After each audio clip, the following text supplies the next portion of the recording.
Hello, and welcome to Fool's Tome, a podcast about Magic the Gathering. I'm your host, Ty Thomason. This episode, I sit down and talk to my friend Collin Rountree. Collin Rountree is a current sort of professional player. We both played several pro tours together back in the 2010s, and he's still on the grind somewhat. It seems like it's much harder to do that these days than it was when there was Grand Prix and everything every week. We get into that a little bit. Kind of catches me up to speed on what it's like trying to grind at that high level. We also talk a little bit about Lorwyn Eclipse Limited. I played the pre-release of that set. I think it's pretty cool. The original Lorwyn and Shadowmoor are two of my favorite sets of all time, and I think it does a good enough job of bringing back that nostalgia without being too ruinous to the legacy of it. We also talk a little bit about Premodern, mainly whether or not pros coming to Premodern on Magic Online or other bigger events is going to ruin the format, as well as the recent Parallax Tide banning. So I have some thoughts there, and, give it a listen. Enjoy.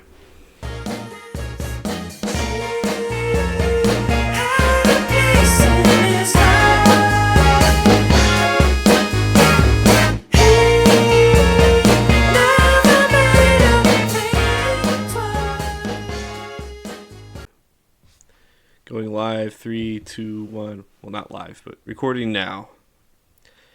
All right, I'm here with Collin Rountree, probably the person I've spent the second most time in my life talking about Magic with. So, welcome to the pod, Collin. What's up? Hey, everybody. So, let's just get right into it. You recently won an RCQ. I guess that was on Saturday. How was that experience with a pre-release RCQ? It was awesome. For me, I didn't really read any of the new Lorwyn cards. I'd seen some of those, expensive Evoke Elementals on Twitter, but all the rest of the cards I was reading for the first time. So it was pretty fun. My seal deck was heinously bad, but... And it's one of those things, too, you don't really know if your deck's that bad because you haven't read any of the cards, but you're, looking at all your cards like, man, this seems like not good news. Mm-hmm. Yeah, my experience with the pre-release was similar. I thought my deck was fine, and then every one of my opponents had like a rare or a mythic rare that was better than my whole deck. But Yeah, some of the rares that you read in this set are just like the most ridiculous thing you've ever read. You're like, wait, what does it do?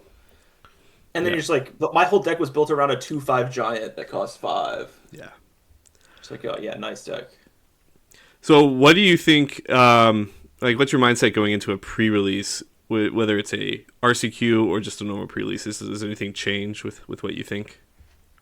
No, not really. I mean, some of the smaller RCQs that are maybe 5 rounds but have 10 people in them, I would maybe take a different approach to deck building because the only thing that matters is that you don't get the last 2 people. But for something like this, it's like a 33-man RCQ, so 6 rounds. I just build it like any sealed deck where I just try to put the best cards in my deck if possible, and then just build my deck around that. It's pretty much how I've always learned to play sealed, and I'll just try to put all my cards that are the best in my deck no matter what, even if it means my fixing will be relatively poor.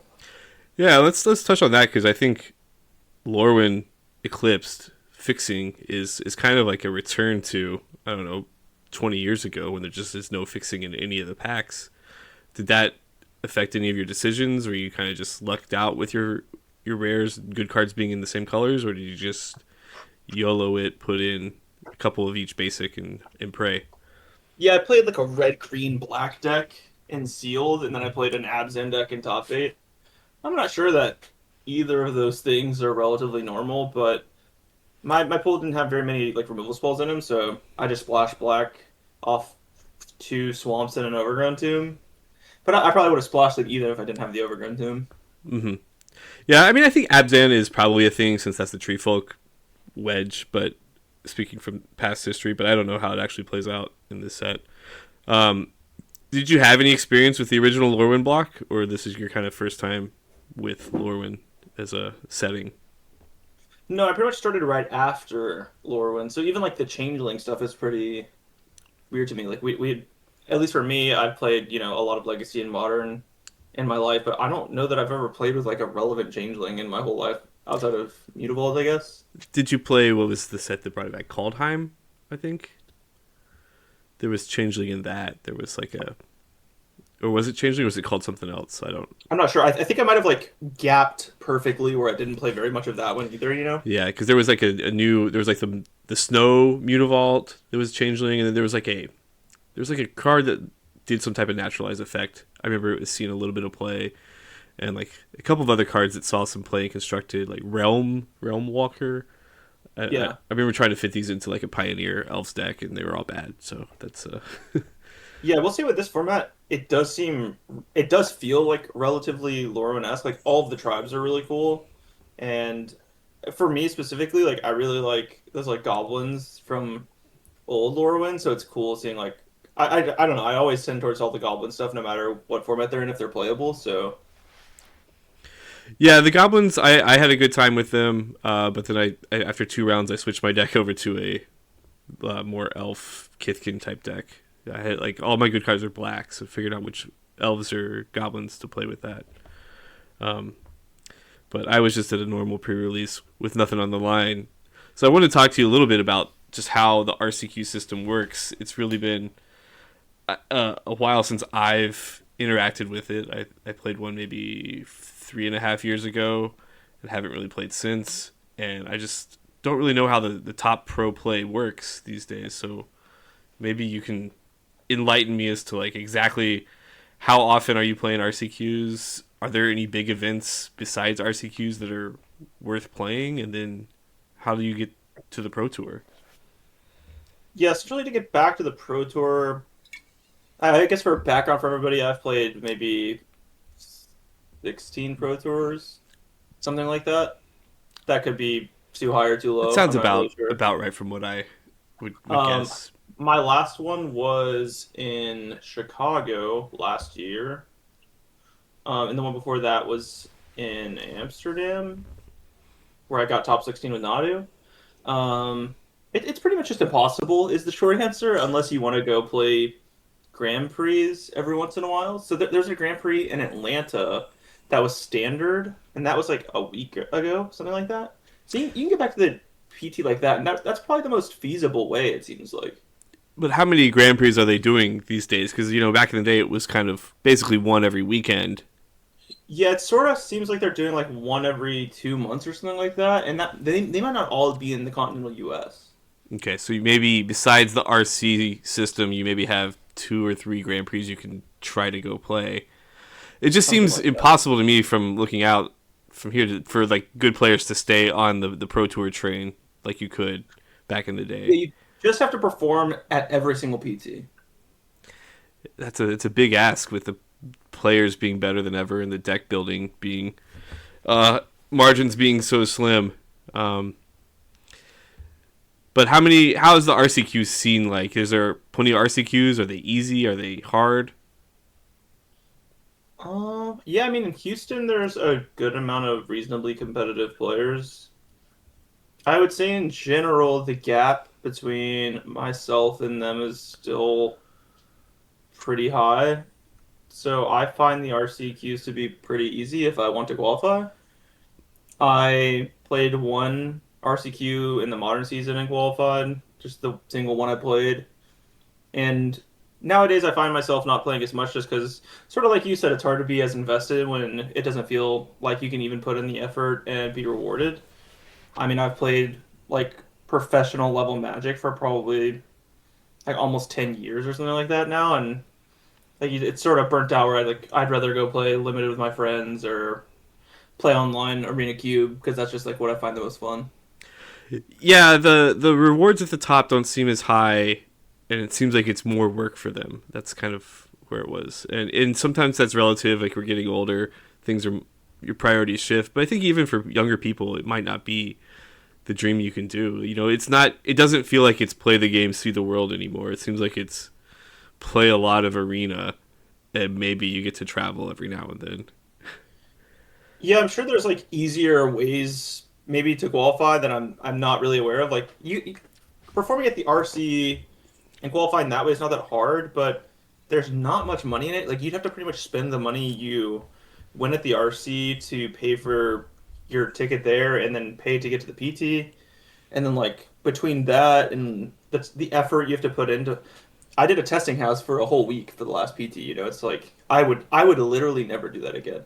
Oh, that seems like way. What's the term I'm looking for? Low ROI on that. Yeah, I Like, just wanted to do. I'd yeah. never done like a pure one before, but Mm-hmm. really what I found is like I'd rather just work with Jacob essentially. Sure. Like I didn't really think I personally gained that much outside of like talking with a few people that I really trusted about Magic, and I'm sure other people sort of experience it different ways. Like they want to look at a ton of deck lists or they want to trust other people's work, but really like I find all the value in myself just like verifying what I find to be true through like somebody else who I really Yeah. trust. So like working through that, like the team house experience was pretty poor for me, I would say. Did y'all do a lot of drafting? Is drafting still a big part of the preparation for those pro events? Yeah, I think the drafting is probably where most of the edge is. Right. That was my experience. Was the one time I did it, I felt like I could not lose a draft, and I still made a bad deck choice. But Yeah, it was still strange. I was like performing really well in the house, and then I just like ran extremely poor and limited with pretty much good decks. And like that kind of experience just like really takes the wind out of your sails. As far as those like weird AMP structures that they have, I needed to go, I think 8-8 at the PT to qualify for the next one, and I went 7-9. oh, okay. So it's just like, yeah, just like lost an extra round and didn't get to go. I'm just like, I would have been qualified for two PTs, but instead I was given nothing. And I was just like, Yeah, wow, this is like pretty brutal.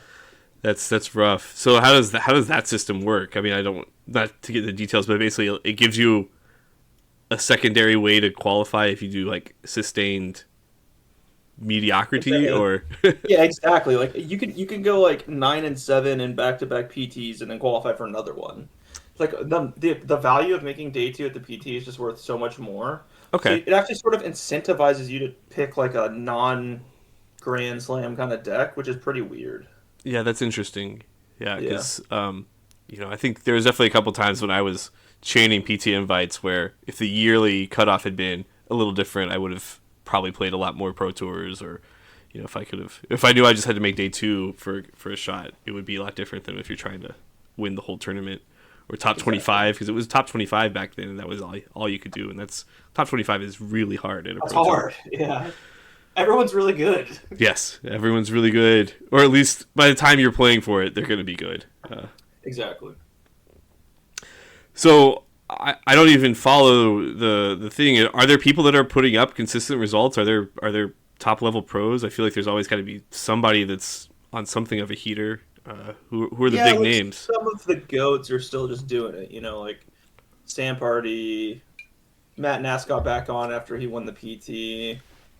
Like Jacob. Jacob is still just like chaining them together. Okay, I feel like every People time I like see that. something, it's like Simon Nielsen is winning. So I guess he's Yep. still just like secretly Like the the best player in the world. no, I don't know if it's very secret, but just like when you go to the PT, there's let's say there's 400 people. Mhm. The top 3 or 4% of people, which is not very many, like 16 people, are way better than the Mhm. other 95% Yeah. of people still, which is crazy to think about. So for like maybe myself, who probably resides somewhere in the top 20% to 40% at a pro tour, it's really hard to win because the other people are still just way better than me. Hmm. Yeah. So like the top 20 people are still just chaining every single one, but I would say it's really difficult for the people who are sort of in the middle, which is crazy to think about when you think about how much effort and experience some of Yeah. those people have. Yeah. I remember back in the day, to me, it seemed like the people in kind of your level had a good time or an easier time of making it to the next pro tour, and that especially with the Grand Prix system the way it was set up, that like if you just wanted to do it, you would find a way with the pro points and everything. But now it seems really hard for unless you have a good weekend to make the next event. And at the same time, I think that makes it even harder for people that this is their first pro tour and they have no idea that it's going to be much harder. Yeah, Than I'm not even sure for like Magic's ecosystem. the changes are even bad. Having like a Mm. relatively high churn and like letting people who spike have a chance is pretty good.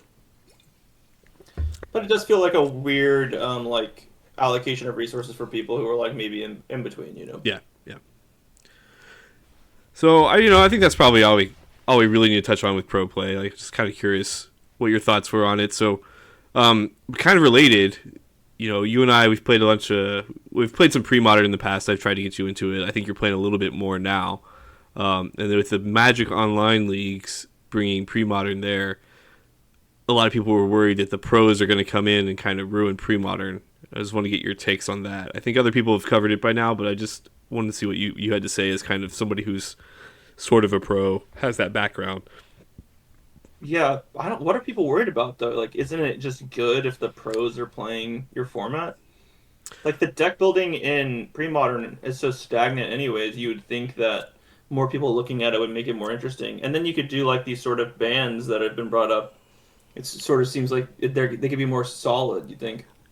I think some people, you know, are worried that the pros playing it or it going mainstream takes away what they like about pre-modern. They kind of like it being underground.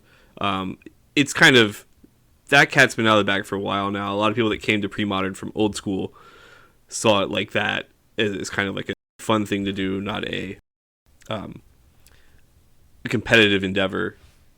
And so they think that pros bringing it there might ruin the vibes.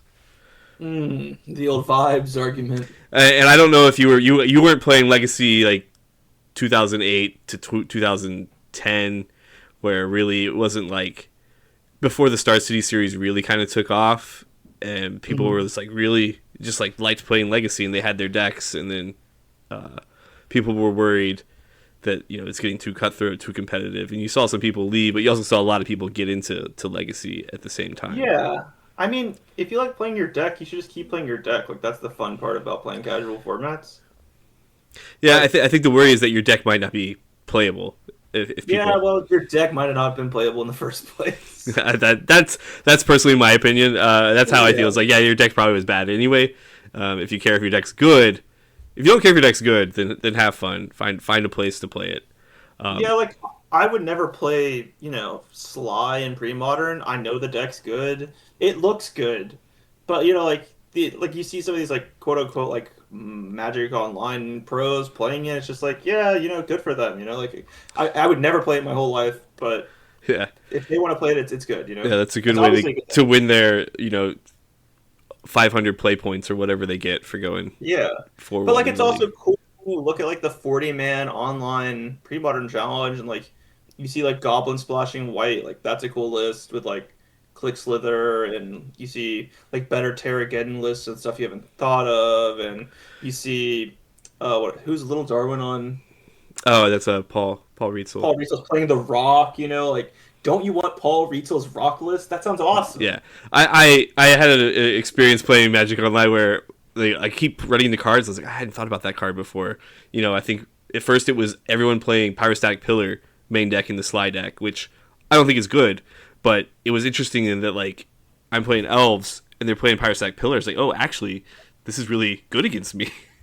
Yeah, exactly. Like normally I can't possibly lose from these spots, and they just play this card. Now it's tough. Or the other one I saw was like, oh man, I got this guy locked out with 2 Rashad imports. He's playing black white. I'm just gonna swarm the board and double port him on his upkeep. And he cycled Decree of Pain, Oh and my I was God. like, oh, okay, Oh. we're really innovating here. So I like to see the innovation. Yeah, like I would say like I don't mean to like throw shade or something like that, but like like Rick Shays like one of the biggest pre-modern guys, or like I Yeah. don't know who else it could be, but it's like like that's your pro of pre-modern. It's like Mhm. having other people look at it, like I don't know, you're just like just giving it to more people. It seems like an okay thing. Yeah, and I've always thought that the fears about them finding like pros finding a deck that no one knows about that's going to completely destroy the format. I think that's just bad fear mongering because it's not really giving credit to the people that are playing pre-modern. Exactly. Like the good Yeah, players are doing very good work. The Rich Shays and whoever else is doing of that. course they are. Yeah. And I always remember it was 2018 when they did the PT 25th anniversary, the team trio constructed, right? And they were having Legacy for the first time in a pro tour, and everyone was worried that the pros were going to break it. And the best thing that the pro teams came up with was DNT won, and then Death Shadow was like the most popular one. Playing Death Shadow. And it's like, Death Shadow, really? In a format where Swords to Plowshares is everywhere? Like, maybe these pros aren't as good as I thought they were. So that was, you know. I mean, they're trying, but, like, you know, like, you still see all these lists, like, you know, Super Grow winning. Mm-hmm. I mean, what are you talking about? Like, people, like, I don't know, like, the deck I think could be the most broken that people don't talk about the most is, like, the Tinker Fling deck. Mm-hmm. And it's just like, this deck is obviously crazy, but like it needs some work, you know, like, but like these people even have to spend their time like doing the right thing. Like the pros that you guys are worried about are playing mono red in the pre-modern challenges to collect their like $8 with the value over 6 hours. Right. Yeah, they're not actually trying to, or like the grinders on Magic Online aren't trying to like move the format to a spot where. Yeah, what are they trying to break? Yeah. They just want to make some profit. They're not incentivized to break anything. Yeah. So, with that, let's talk about the pre-modern banning that came out just yesterday. Parallax Tide being banned. I don't know if you had any experience playing with or against that card in pre-modern, but what are your thoughts on that specific ban?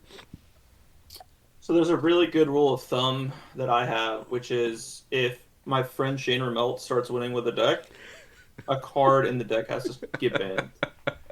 So he top-aided the Lobster Con last year with Tide in his sideboard, or maybe in his main deck, I forget. Right. I think it was in his side, yeah. Something has to go. Before it was, you know, counterbalance top had to get after he top-aided, you know. So when an average man like Shane starts doing well, you gotta really cut his legs off. Oh, that's funny. Well, on like a more real note, like I'm not really sure how I feel about it. I haven't played that much of it. It seems weird because I mean it sort of unlocks like the more ragtaggy decks you'd think.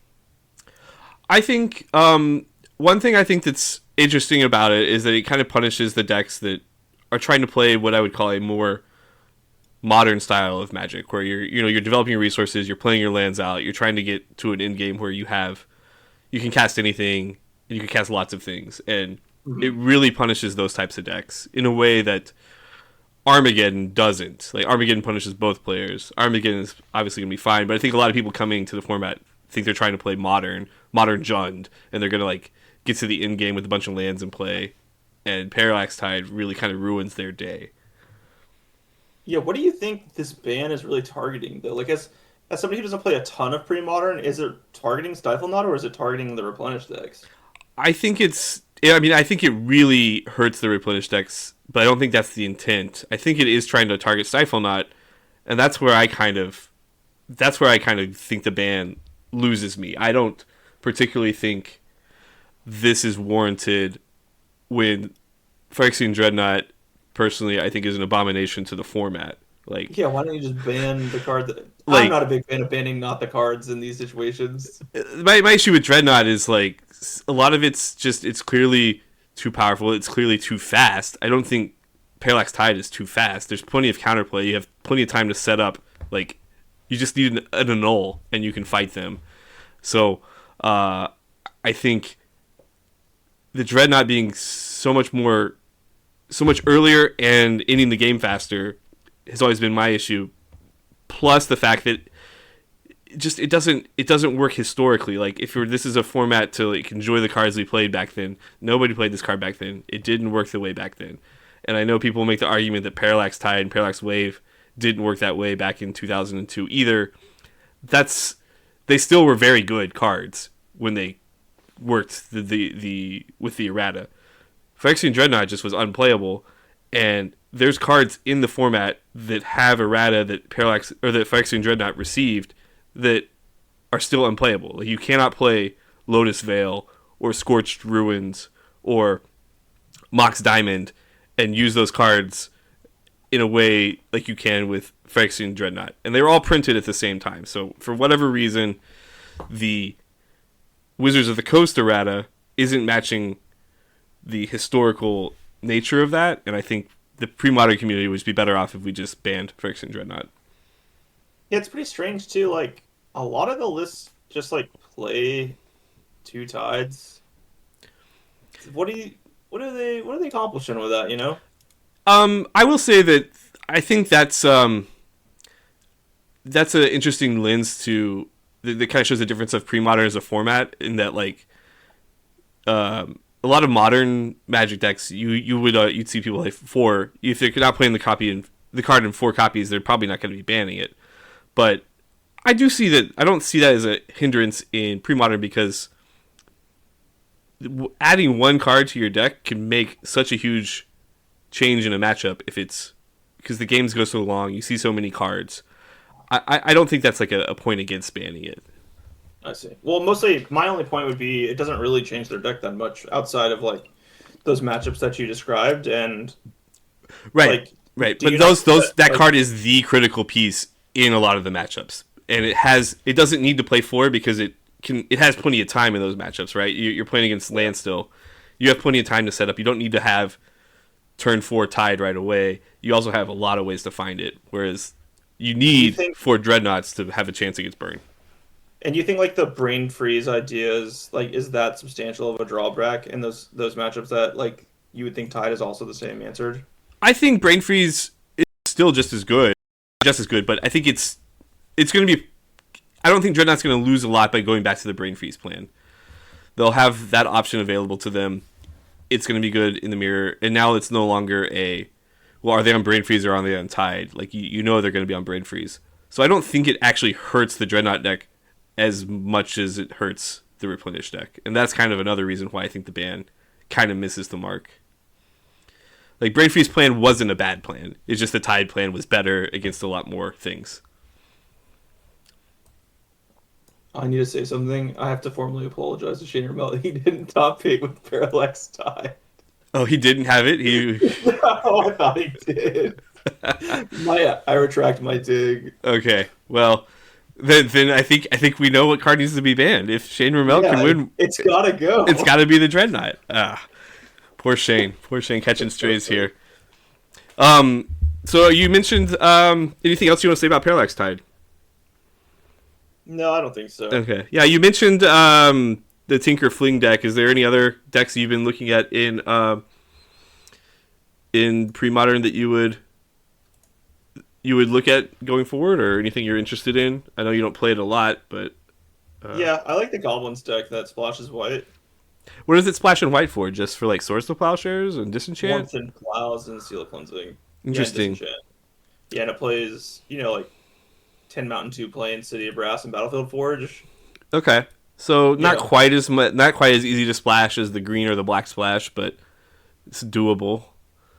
Yeah, the white splash looks loose for sure, but also, you get the Goblin Legionnaire. I've played Goblin Legionnaire in pre-modern. Well, more likely I've played it in middle school where you can put damage on the stack and that guy's the house there. But mostly Goblin seems more interesting if like the Dreadnought stuff is dying down a little bit. Yeah. Like I said, I don't think the Dreadnought's gonna go away. I think the Replenish deck's gonna go away, which maybe means there's fewer Parallax waves floating around. But I also think that Enchantress now, that was a deck that was very hurt by Parallax Tide. Putting Wild Growth on your land is really bad. But now they can just kind of go off with impunity, so you might see more of that. Yeah. And that deck was good before. Yeah, it was very good. I think it's a big winner. I think the two biggest winners are probably Enchantress and the Rock, because the Rock just could not beat a Parallax Tide, and now it can actually play Pernicious Deed without. It can actually activate it, You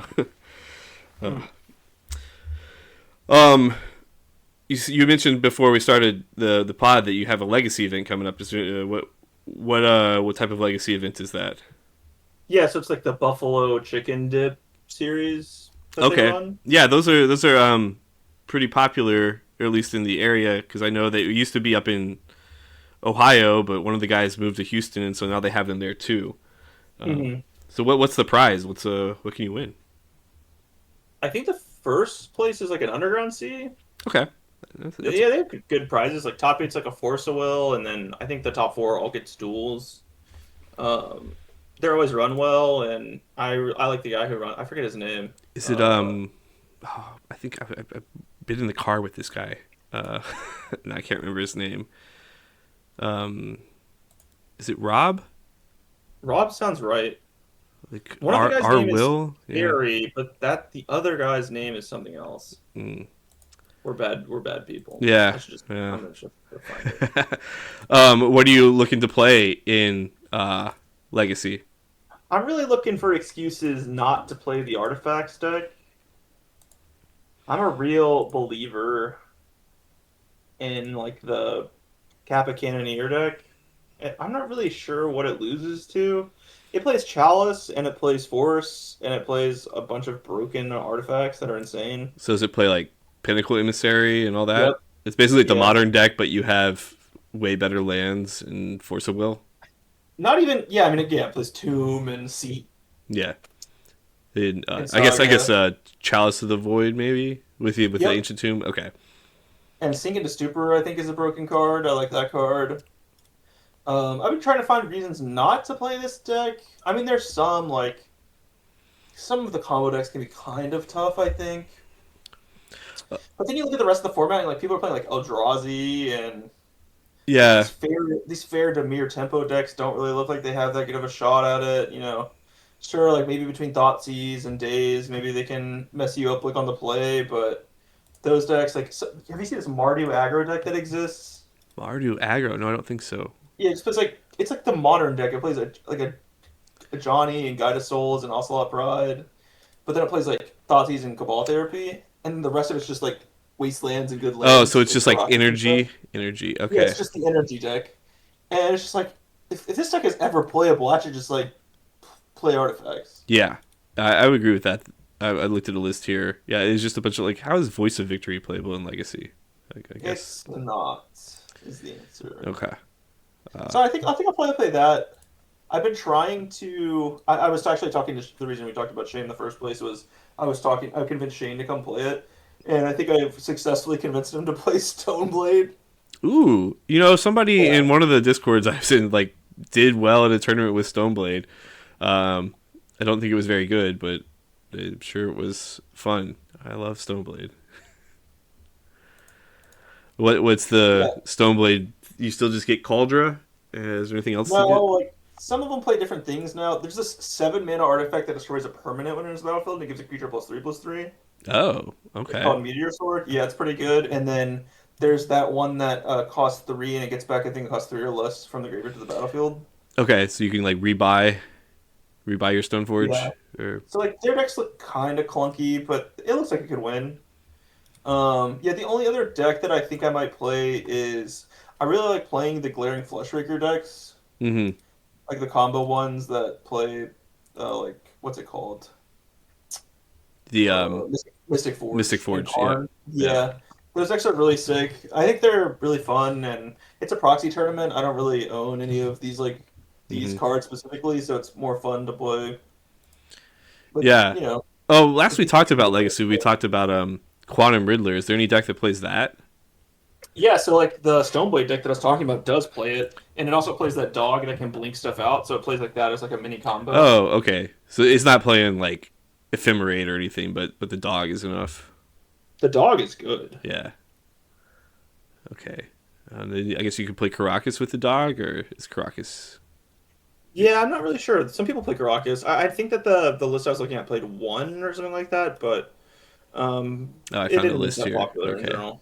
Okay. These people with their wastelands. So many, yeah, I don't. So many ways. So many wastelands. Is Death and Yeah, it's Taxes weird. still playable, or is it all just like No, I 80 don't think card, so. 80 card? You hope you draw your Aether Vial deck. Yeah, it's really strange. Yeah, it's weird too. The people. Okay, so if people were thinking about it like the way that I think they should, people at these like live stores don't play as much combo as they should. Like, Hmm. there's a lot of fair decks, so you should just start cutting wastelands from your deck anyways. Right. You're That not gonna play was. against lands and stuff. Like these decks are extremely expensive and nobody plays them. And even at a proxy tournament, people aren't going to choose to play, Lush Portico. They're going to choose to play like Tameo and Mm. because these decks make sense to them. So like when people just like play four wastelands without thinking about it, it's like I don't know, man. Like you should start cutting them. You'd think, right? Yeah, especially if you're not playing days. You know, Uh, Mm. like if you're playing Yeah, days, you always kind of want to have wastelands it. spiteful kind of makes sense, but Yeah, that's just I don't know. I just don't think that was never how I tried to win in Legacy. Maybe it's the only way now. The cards are very strong together, but if everyone has to do it, maybe something has to go. But I guess it would be days. Is the all spell deck still very good? I know people wanted something banned from that a while back, and I don't know if they did or not. so they didn't ban anything from it, and it just never does well on anything. Okay. It seems like it should. It's obviously a good deck. It does some strong stuff, but in the end, it just like never feels like it gets that targeted. Okay. Okay. Um. Yeah. Anything else going on in Magic? How's the cube drafting been going? You've been playing a lot of Arena Cube, or I've been playing, a good amount of Arena Cube. I I sort of been hooked by like the LSV Cube draft videos where I just like watch them draft essentially every day. yeah, I've been watching a lot of those too. I've And been I've been hooked successfully where yeah. and I used to do some of those like team drafts in his Discord, but I kind of got addicted, so I just had to like cut it out. Mm. But yeah, like the Arena Cube draft is interesting. I mean, Arena is nice because you can just like sort of play and then forget about it and then never return to your draft. Uh, but yeah, I mean it's fun. It's not as fun as like the Magic Online Cube, I wouldn't say, but I do, I still enjoy Cube the most, I think. It's just like the best way to play with like your friends in person too, so Yeah, my goal is to put one together soon, or some type of cube, maybe vintage, maybe something a little less powered. But I just need to find the time to, pull out all the cards from everywhere I have and order the stuff I don't have. But what, you know, what type of cube experience would you be looking to have? I sort of like the pure classic, like everything's really strong, like it's just tuned to whatever the person likes the most. Like I do think that like I like playing with initiative and time vault and like all the strongest cards possible. Hmm. But like I've had a lot of fun playing. Like my friend has like an Ornithopter cube that we've played in person. That Okay. one's really fun. Where, like the cube is like maybe half Ornithopters, and all the Right. cards are really degenerate based around that. Um, I mean, I think it's just like sort of whatever you want to make it. Like I've played Commander Cube, and it's been really fun where you like draft a commander, and then you have to build your deck around that. Oh, interesting. So I just think it's like a really pure way, even for people who are relatively competitive, to still have fun, just because you get to be competitive in like a more casual environment. Yeah, I think for me, I'm more looking to find a way to get casual people to experience limited in a way that isn't like buying a bunch of packs and playing sealed or going to a pre-release. Hey, like drafting doesn't have to be scary. It's actually a lot of fun. Um, Yeah, it's sort of like what me and my girlfriend Gail do is like we try to hook people on like the easy board games before mm, we start introducing them to the harder stuff. Because like all board games are fun and like it doesn't have to be hard, yeah, and even the fun games are easy sometimes. So we had some friends over yesterday to watch the football games, and they had their 8-year-old, 9-year-old kid with them, and I was trying to teach him how to play Mind Bug. oh yeah, my book's a and, classic. and Beth told the parents, like, this is the first step to Magic the Gathering, and they're like, oh, well, maybe he shouldn't be playing this. Yeah, Mind Bug's No, yeah, great. my book's so good. But Uh, yeah, oh, I guess there's one more pre-modern thing I wanted to talk about. Do you think that like Oath Terravore deck gets way better with the bannings of Parallax Tide? it probably does. I don't. Because I think that deck's great. Like outside of some of the things that you have to deal with. I think the deck is okay. I've been kind of down on it once I started playing a lot of elves because I actually found that like the elf matchup wasn't as good as I thought it was. Like as playing elves, I was beating it a lot because a Terravore isn't enough, and sometimes two Terravores isn't enough. So you kind of have to have the really fast start with the turn one Oath off the Mox into a Terravore, or you have to draw those removal spells, and they only don't really play a lot of the main Yeah, some of deck. the lists I was looking at played like it seems like it'd be pretty poor game one and then kind of okay. Like the list I was looking at played four Pyroclasms. Hmm. They look very respectful. Yeah, I think you have to play that many, but then also like the land destruction element of it is pretty bad against some things. I don't think that's very good. But maybe now that Parallax Tide is gone, people are going to be more susceptible to Yeah, that's what I was a getting at. Stone Rain. Yeah, I could see that. Like maybe it comes full circle is what I'm getting at. Like maybe this deck's okay again. It's probably okay. I, I I don't know. I don't remember what I thought it was good against when I played it. It felt fine. Uh, Yeah, it's kind of like one of those really mid-looking decks that mhm. like you play against like Burn and then you just beat them. And you're like, oh, that was weird. Yeah, I mean, it feels great every time you draw a Mox Diamond, or every time you draw a Sphere of Resistance. But otherwise, I felt or the matchups for Oath is good, which I guess that covers a lot of your draws. But I'm a Sphere Resistance hater.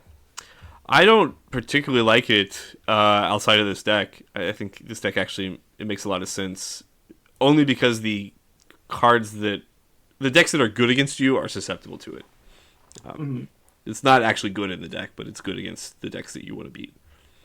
So, Um, yeah, besides that, I don't really have that much to talk about. Yeah, the Legacy event sounds really exciting. I'm ready for that, and I guess like I have to play an event, and I think it's so far away. That's another thing to talk about. These RCQs qualify for your event that's in May. oh, well, I mean that's kind of how PTQs used to be. That feels Yeah, about but right. you're qualified for a real event. Yeah, I'm qualifying for an event that qualifies me for yeah. something. It's like, hey, you get to go play a sort of Grand Prix in the future. Yeah, I mean, it's Yeah, okay because the last RC I went to, they gave you like a promo that was worth I don't know like $400, something ridiculous. So like you sort of get yeah, paid just for showing up, but I don't know if that's lasting forever. Like it's yeah. not to get to Washington D.C. from Houston. Oh, sure. So is it in DC? That's where it is, or One's in D.C. and one's in Cincinnati. okay. Well, Is there any? I was talking about some. Is there anything to do in Cincinnati? I'm not sure I've ever been there for Magic. I've never been. It's a. It seems like from like all of the urbanist people I look at, it seems like it's like okay town. Some baseball. You can always go see baseball. It's like a nice baseball park there. One of the ones that people like. I would like to go. A lot of these old um, turn of the century, previous century towns, I think are pretty cool to check out. So I would like to go to Cincinnati. I don't know if it's high on my list, but it's definitely not a place I would like to avoid. Yeah, my real problem was that I like DC. So if I had to pick one, I think I'd just go back to Yeah, I DC. haven't been to DC in a long time. I need to get down there too, because I can take the train there. It Yeah. seems like I should do that. Trying to take advantage of the train and knock out as many of the baseball stadiums and sporting events that I can. Well, because what else am I doing? Take a trip, go see something. Anyway, yeah. Are you going anywhere else? Any other Magic plans? Or are you just kind of seeing where the RC system takes you? Are there Grand Prix or other events that are worth traveling for? There's Team Limited and at some point this year, but I haven't made any plans to do that. Oh yeah, It that's true. seems worth doing, but I'm not. It's in.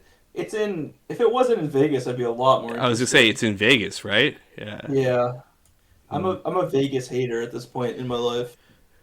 What is it about Vegas you hate? Just that it It's sucks, dry. or It's that the so weather dry. sucks? The Okay. weather sucks. I mean, I'm from Houston. It's wet and hot, Hmm. but I'm so messed up every time I come from Houston. You know what I mean? The Yeah. difference is just so insane. Everything is so expensive. It's ridiculous. Like just a backstory for everybody, I play poker to live, and I went there for the main event last year to play and play some other stuff, and it's just like it's just a nightmare to travel or be anywhere on the strip, and you can't eat a meal that's not like $40. I had a latte that was $12. Oh boy. Like, I mean, what are we doing here? Yeah. Have you done a lot of anything outside the strip or downtown or anything like that? Or Yeah, you? like we went to the what's the other?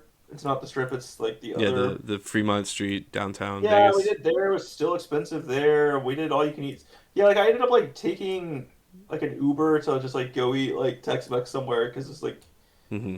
I know what I'm getting at least at that, you know. Yeah, I hear that Vegas isn't quite as good as it used to be, and kind of going downhill. But I've always enjoyed my time there, but mostly because it's like you're on vacation, like Yeah, exactly. yeah, the days when it was what was the one where it's like you start on Thursday and it's a Grand Prix day every day for like the whole weekend, Yeah, and it's like, well, that was great. this is great. This is the life. But that would have been great anywhere. It would have been great anywhere. That's true, but I think Vegas kind of makes it so that there's other stuff to do if you scrub out, or Yeah. there's plenty of places to eat nearby. It's not all the same Magic players at every place. And then there's another team limited event in Brussels, I think, in July. Ooh, So I think it's June and July, team limited, team limited. okay. So that'll be cool. I mean, those will be really cool events. That's something I might try and make out for. I Yeah, know you let me know somebody about. was asking about it. Oh no, dude. We could bring the team back together. I'm certainly down to bring the team back, but I know Will and Barrios were asking about it. So Oh, jeez. but Jeez, Will didn't even ask. I don't know. Yeah, also How dare he he? has a kid, He does have a kid. but yeah, yeah, we'll talk about it. I'm certainly down to do it. Maybe maybe I'll see. I'm definitely down to do it. Yeah, Maybe. I'm in the same boat. yeah, yeah.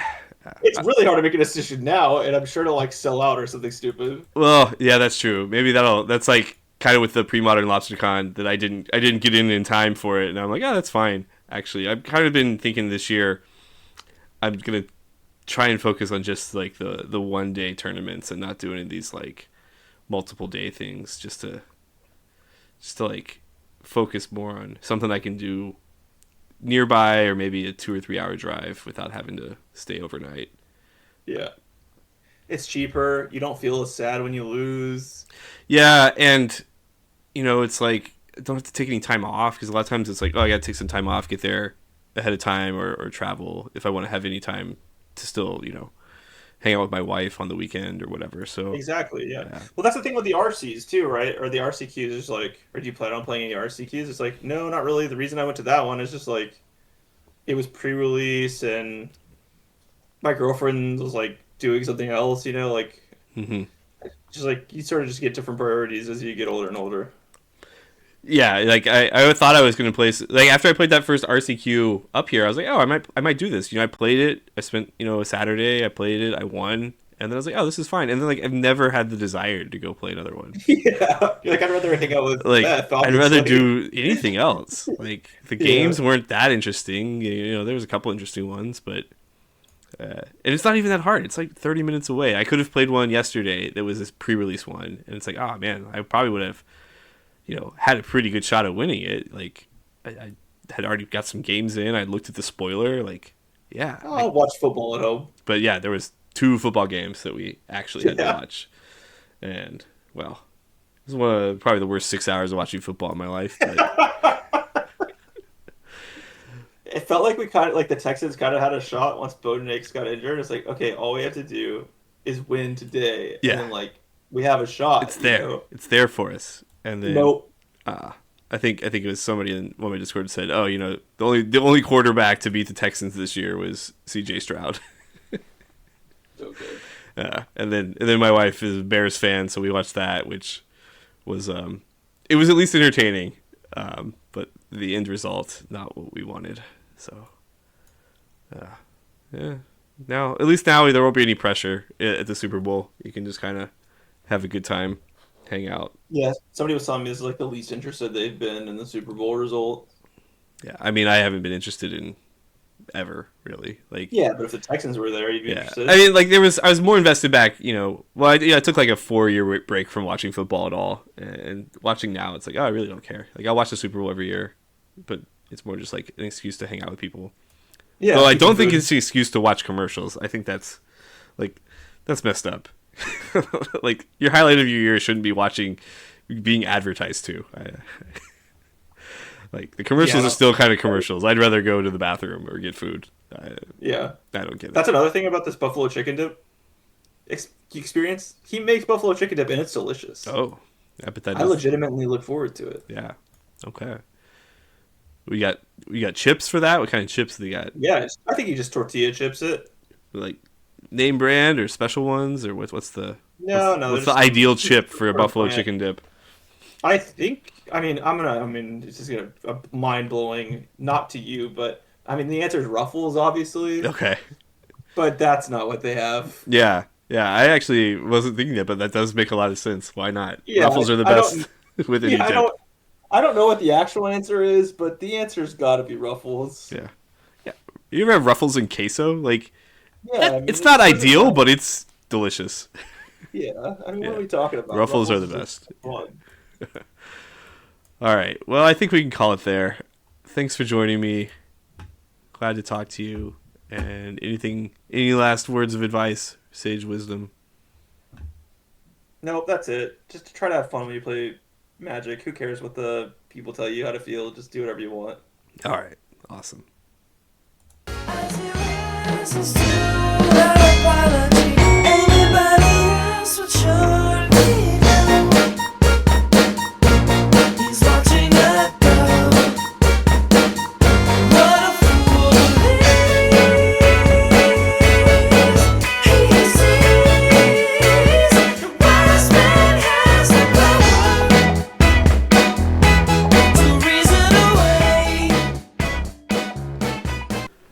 Okay, that was episode 3 of Fool's Tome.